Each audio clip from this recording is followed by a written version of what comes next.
This progressive broadening of novelistic truth entails the extension of the term snobism to the most diverse professions and environments. In remembrance of things past, we find a snobism of professors, doctors, lawyers, and even servants. Proust's uses of the word snobism define an abstract sociology, universal in its application, but whose principles are most active among the very rich and idle. Thus, Proust is far from indifferent to social reality. In a sense, this is all he talks of.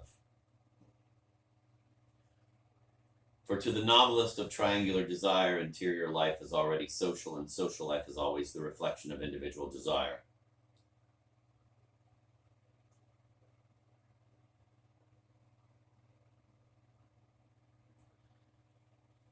But Proust stands in radical opposition to the old positivism of Auguste Comte. He is equally opposed to Marxism. Marx's alienation is analogous to metaphysical desire. But alienation has little correspondence with anything but external mediation in the upper stages of internal mediation.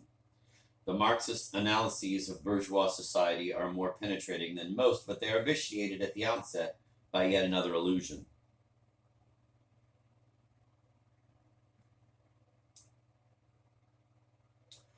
The Marxist thinks he can do away with all alienation by destroying bourgeois society. He makes no allowance for the extreme forms of metaphysical desire, those described by Proust and Dostoevsky.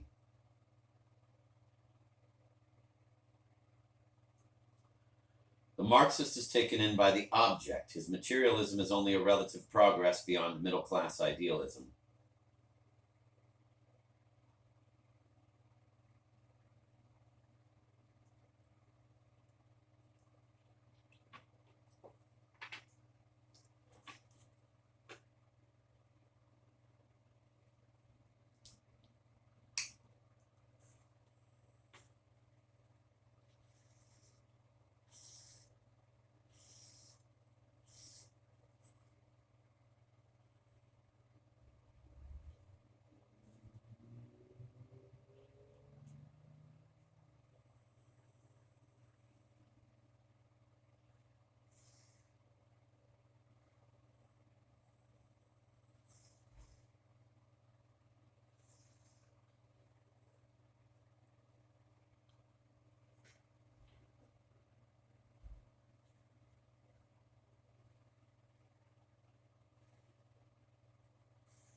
Proust's work describes new forms of alienation that succeed the old forms when needs have been satisfied and when concrete differences no longer control relationships among men.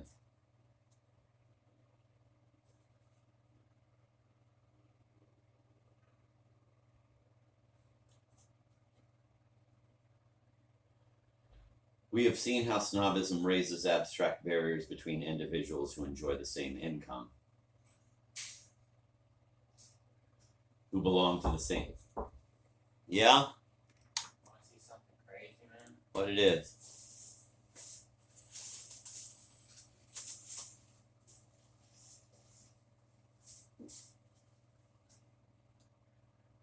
What is it?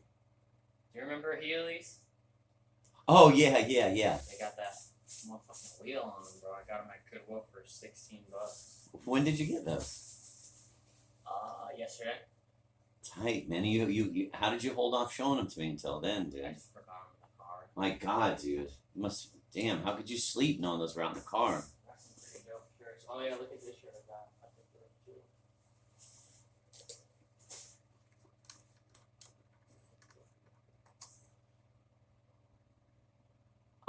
Is that have anything to do with a team or? Yeah, it's Manchester City. Oh, cool. For $8, bro. It's a rip, bro. You know how to shop. Crazy in a trip, bro. A great shopper.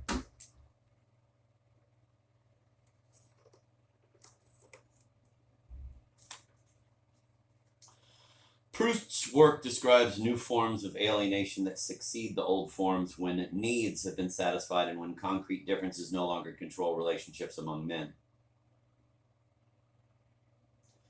We have seen how snobism raises abstract barriers between individuals who enjoy the same income, who belong to the same class and to the same tradition. Some of the intuitions of American sociology. Let me say that again. Some of the intuitions of American sociology help us appreciate the fertility of Proust's point of view.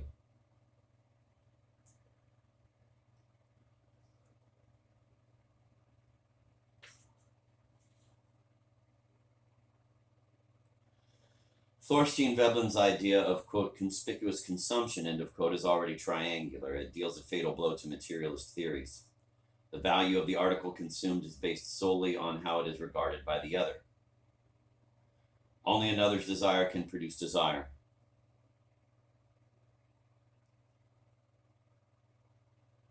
More recently, David Reisman and Vance Packard have shown that even the vast American middle class, which is as free from want and even more uniform than the circles described by Proust, is also divided into abstract compartments. It produces more and more taboos and excommunications among absolutely similar but opposed units. Insignificant distinctions appear immense and produce incalculable effects. The individual's existence is still dominated by the other, but this other is no longer a class oppressor, as in Marxist alienation. He is the neighbor on the other side of the fence, the school friend, the professional rival. The other becomes more and more fascinating the nearer he is to the self. Shit.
The Marxists explain that there are residual phenomena connected with the bourgeois structure of society. The Marxists explain that these are residual phenomena connected with the bourgeois structure of society. Their reasoning would be more convincing if analogous phenomena were not observed in Soviet society. Bourgeois sociologists are only shuffling the cards when they claim, observing these phenomena, that, quote, classes are forming again in the USSR, end of quote. Classes are not forming again. New alienations are appearing where the old ones have disappeared.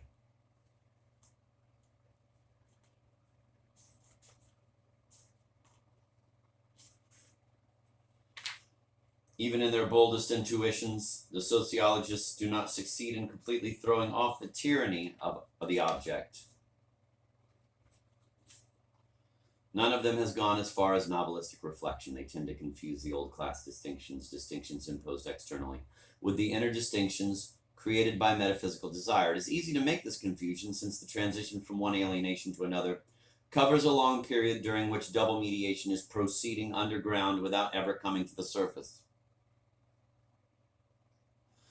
The sociologists never get as far as the laws of metaphysical desire because they do not realize that even material values are finally swallowed up by double mediation. The snob desires nothing concrete. The novelist observes this and traces the symmetrical and empty oppositions of snobism on all levels of individual and collective life. He shows us how the abstract triumphs in private, professional, national, and even international life. He shows that the First World War, far from being the last of the national conflicts, is the first of the great abstract conflicts of the 20th century. In short, Proust takes up the history of metaphysical desire at the very point where Stendhal left it. He shows us double mediation crossing national frontiers and acquiring the planetary dimensions which we find that it has today.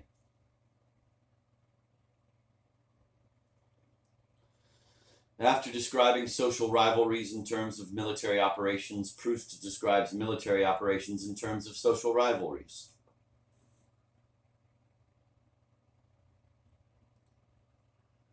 What we considered a moment ago as an image now becomes an object, and the object becomes an image. As in contemporary poetry, the two terms of the image are interchangeable. The same desire triumphs in both microcosm and macrocosm. The structure is the same, only the pretext changes. Proust's metaphors deflect our attention from the object and direct it to the mediator. They help us turn from linear desire to triangular desire.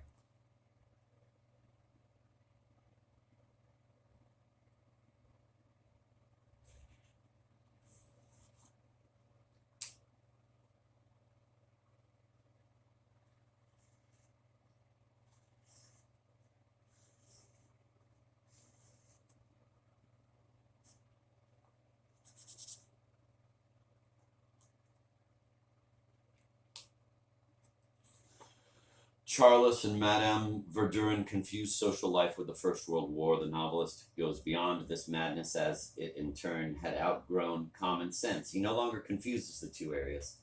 He methodically assimilates them to one another. The novelist, for this reason, runs the risk of appearing superficial in the eyes of specialists.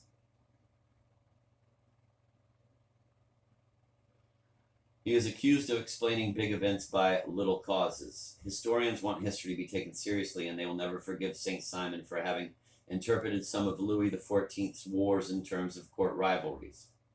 They forget that nothing which concerned Louis XIV's favor could be considered unimportant during his reign.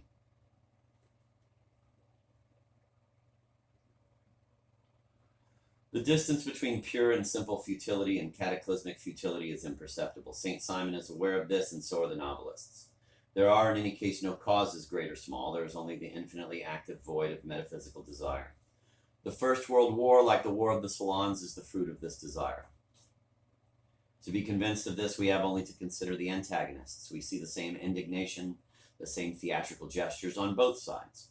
The speeches are all the same. To make them admirable or atrocious, depending on the listener, all that is necessary is to reverse the proper names. Germans and French slavishly copy each other. A comparison of certain texts gives Charles an opportunity for some very bitter laughter.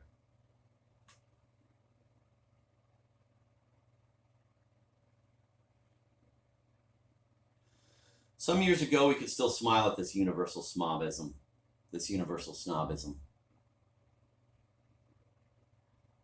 Some years ago, we could still smile at this universal snobism. A prisoner of his own obsession with society, the novelist seemed to us far removed from contemporary horrors and anguish. But Proust should be reread in the light of recent historical development. Everywhere there are symmetrical blocks opposing each other. Gog and Magog imitate and hate each other passionately. Ideology is merely a pretext for ferocious oppositions which are secretly in agreement.